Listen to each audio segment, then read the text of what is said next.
Republican senators have said they will issue a request to attend court for the Twitter CEO Jack Dorsey next week after the social media company blocked two New York Post articles alleging corruption against Joe Biden's son Hunter. On Wednesday, Twitter prevented people from posting links to a New York Post story, warning those trying to click it that the link was potentially unsafe. However, due to a political backlash, the platform has announced a change of policy. Well, let's get more on this now. We can speak to Tristan Hotham, who's a PhD student on social media from the University of Bath. Tristan, thanks very much for joining us on BBC World News. Just talk us through those policy changes that have come into effect at Twitter. So essentially, they had this hacked materials policy, which they enforced extremely strictly. And since then, they've basically peeled that back and gone back to basically having it so you ban any content that's put onto Twitter by actual hackers and those working with hackers. So that would allow for journalists, for example, to be given stories and to then put that content onto Twitter. I suppose the question is, why do it? Why have they done that? I think that there's two things here. So on the one hand, it is obviously stifling to freedom of expression as well as freedom of the press. And I feel like they have gone slightly too far and they want to go and find that correct balance.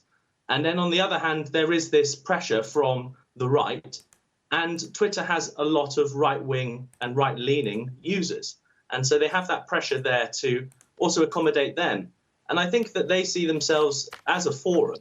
And if we just have a forum with one side, which it could happen if they push off lots of their right-wing users, then it's not going to be the world's forum and they'll be worse for it. So I think they're thinking economically as well. What's the wider impact in terms of political context as well here? Because we are, of course, 18 days away from the US presidential elections. And we always seem to have these conversations at a time when voting is key in countries around the world. So how does that relationship with social media and politics play out now?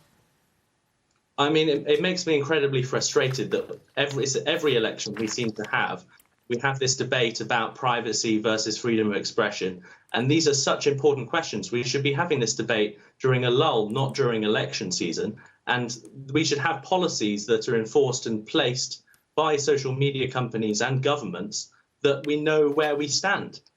The idea we're having this reactive system from social media organizations essentially engaging in a whack-a-mole reactive sort of way of dealing with really, really important topics and things that really do matter. Maybe you should sort it all out for them, Tristan. Thank you so much for joining us. Tristan Hotham there, a PhD student at the University of Bath and political campaigning for the use of social media when it comes to stories like this.